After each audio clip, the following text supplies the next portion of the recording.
What's up, everybody? This is Dale with LackLuster Gaming, the show for those who love to game but know they're mediocre at best. And today, I know I've got the same mic, and I promised you I was gonna have something new, but all that was delivered today was the protector. So before we get started, the gamer, I have no idea what your real name is because you didn't fill out the information. You won. I know your YouTube channel. I've got your email address, so I've sent you a couple things. Let me know what you need. Google Play, iOS, $10 is yours. All right, moving on to the deck. Today, we're doing something a little bit different, and let me just pull up this this deck and put that on screen for you there, and let's get right into it. So, I wanted to make a deck that has no legendaries and you know, something that everybody can use. Now obviously you can sub out the zap for a log and put the princess in there and, you know, some other stuff and do whatever you want to the deck, but I wanted to make something for people who might not have any legendaries at all, or might not have legendaries that work well with hog cycle decks. Now this is fairly expensive for a hog cycle deck. I know it's only 2.8, but I like mine to be 2.7, 2.8, but yeah, anyway, it's more of a hog freeze type of deck, and I know a lot of people in Arena 6, 7, and 8 might not have the Ice Spirit, or might have a really low leveled Ice Spirit, but don't worry, you can definitely sub something in. If you want to try, I would certainly put the Fire Spirits in instead of the Ice Spirits. No doubt it would be a definitely good choice. You could also try the 2 Elixir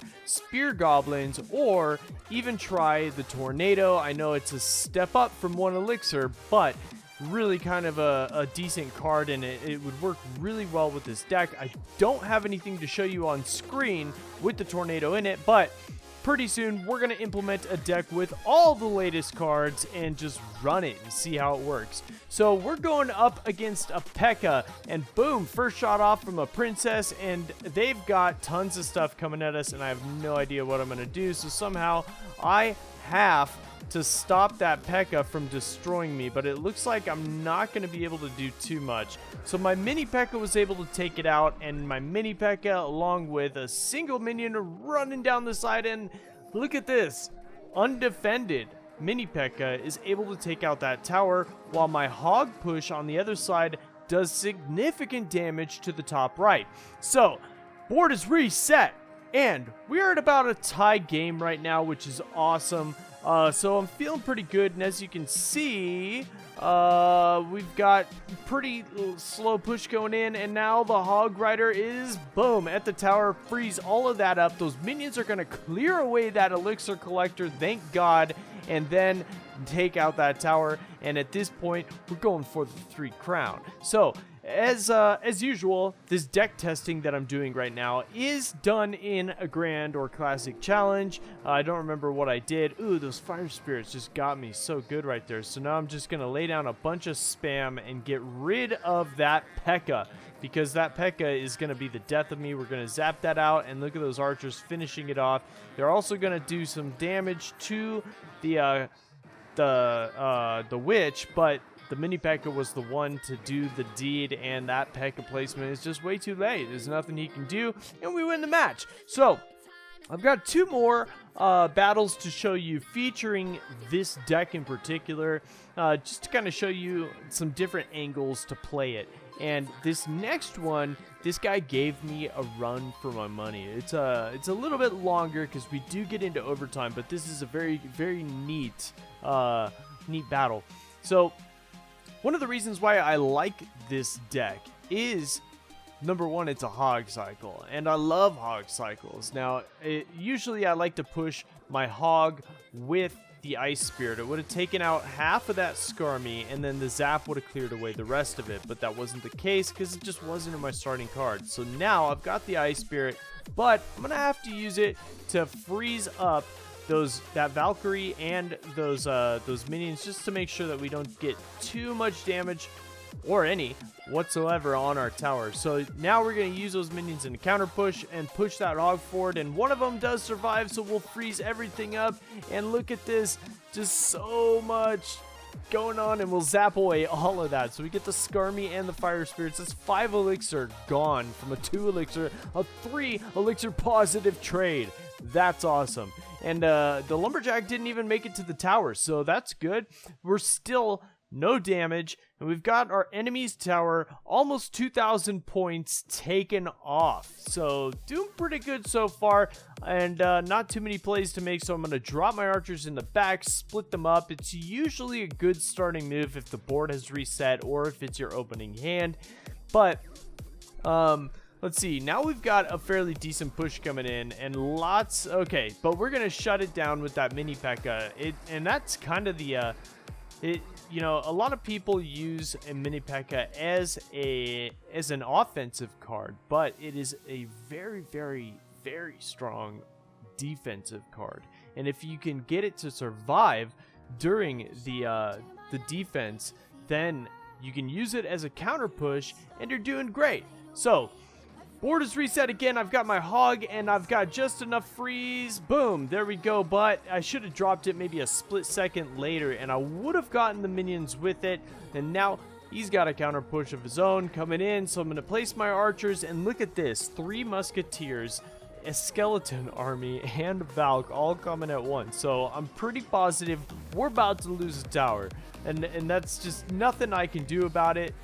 Maybe, okay, and now we've got a hog, and I placed down my gobs, and they would have taken it out if it wasn't for those fire spirits.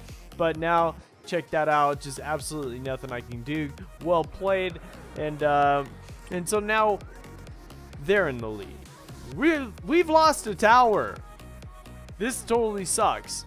So I gotta check this out over here. No, that's still golden. Okay, so we've got our mini P.E.K.K.A. again, just doing work. Look at that. It took care of, I think it, I can't remember. Look at, okay, so there.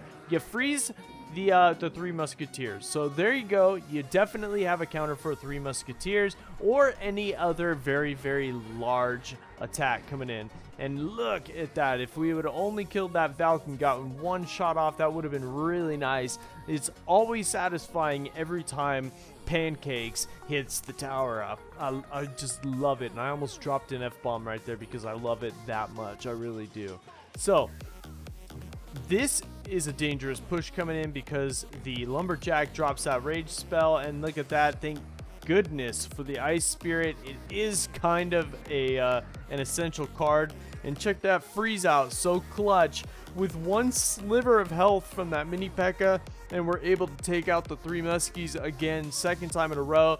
And I knew it was coming, and I knew it was going to be placed right there in the center because it's how all 3 musketeer players play. And so I waited with my freeze spell. So that's something you got to look out for. You got to pay attention and make sure you play that freeze spell in the most opportune times. Otherwise, you're going to lose some major elixir. So there you go again. Hog, freeze that up. And this would be a good time for him to play the 3 musketeers. But he spent so much elixir with the Skarmy, the Lumberjack, that 3 elixir minion, trying to defend against my hog push, that he doesn't even have the money to do a 3 musketeers. So we're going to send a hog in again. We're going to freeze everything up. Luckily, he did not wait. He should have waited with those minions, and he might have been able to save that tower, but he dropped the Lumberjack and the minions almost at identical times, and I was able to freeze them up. So got 1 more replay for you guys, and then we're going to call it quits. Just a real quick video for you guys again today. I'm sorry, I'm extremely busy. I've got doctor's appointments. My kids are out of school early, and I just got a lot of stuff to do, you know? And I work on a daily basis for this YouTube channel, and it keeps me extremely busy. I'm telling you, it's more than a full-time job. So a lot of people ask you, how have I blown up so much? How have I gotten over 1,100 subs in less than 2 months? There you go. Work 12 hours a day minimum on your channel, post daily, and always respond to all of your, you know, all the people that are in your community, and it'll start growing. That's pretty much the key to it. Now, this guy gives me a run for my money. Luckily, the zap will take away that goblin barrel, and we'll send in some goblins, and our hog of our own will freeze up those guards, and luckily, look, oh, there it is, the zap. Okay, but we took out more than half of that tower, and incoming, we've got the Mega Minion and the Tombstone little dudes, and boom, we'll zap those out. Now, lately, I've been getting trolled with the Goblin Barrel, and they've been throwing it way off to the side, and so I usually wait for the Goblin Barrel to land before zapping them almost every time. It's just my instinct now to do that because of people like Surgical Goblin teach me, and Molt and all those other dudes teaching me to throw the Goblin Barrel in all different directions, so you always mess up your zap. And it's a strategy I use when I'm using the Goblin Barrel, but it's definitely one you should try too. But yeah, always wait to zap, otherwise you're going to find yourself in the hurt locker, and you don't want to be there. So I'm pushing on the left side because he's placed so much stuff on the right.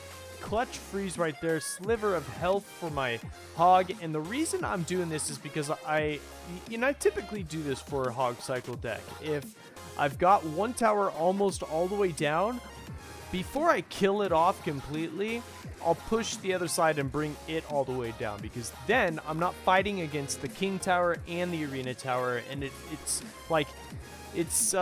kind of an insurance plan. Basically, I know that if it's going to go to a 2-crown match, then I'm already on the way, and I don't have to fight against the King Tower while I do it, while my opponent will probably have to because he hasn't pushed split at the same time. So there you go. There's a good strategy. Use it if you can. Freeze all of that up with the Ice Spirit and the freeze spell. We get 1, we get 2, and just about to finish it off. And I think we're going to do it no problem. So we're going to start pushing on the right side here in a minute, just to kind of distract and force our opponent to expend elixir where he doesn't want it to be. And the archers are going to make it for sure and land that final blow. And that is it. So hey, that's it, guys. Give this a shot if you don't have any legendaries. If you do, let me know down below what legendaries you got. And if you want to see a deck used or featured in this show, or you want to learn how to use a specific deck, drop it down below and I'll feature it in a video for you and give you a nice big shout out. And thank you guys so much for being a part of this community. I appreciate all the feedback you guys give me and everything you guys do, because it's all about you. It really is. This isn't about me. This is all for you. I love you guys. Peace out.